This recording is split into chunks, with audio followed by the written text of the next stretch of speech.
Welcome to the 4 Basic Steps Guide to Roulette. This is step 1, so listen carefully and stay with me till the end, because I'll tell you exactly where you can learn, for free, how to take your very first step the right way. Roulette is an art, not an addiction. The very first step is knowledge. Knowledge is power, and knowledge is always the key to success. Before you even think about playing, whether offline or online, stop and ask yourself, do you truly understand the rules of the game?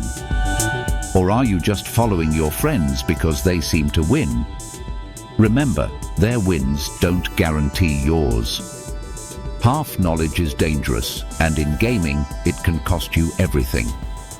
If winning were really so easy, then by now everyone would already be a millionaire, and casinos would have closed forever. But that's not reality.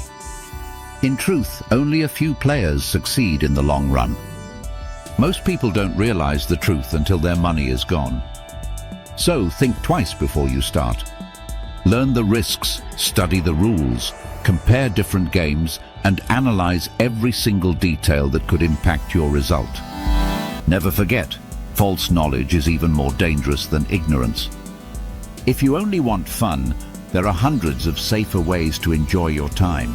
Go to the beach, travel, spend time with family and friends. But wasting money blindly is not fun. Sadly, thousands of people around the world have shared their stories of losing everything, ending up in debt, struggling to survive, and putting their families under huge pressure. These are real experiences, and they remind us why we say, stop before it's too late. Don't let yourself become the next story of financial loss. Roulette is an art, not an addiction. Be a responsible person. And as I promised, if you want to learn in depth about all the basics, step by step, download and install our official Roulette Master mobile app. Links are in the description. Thank you for watching step 1 of this series. Stay safe and see you in the next part.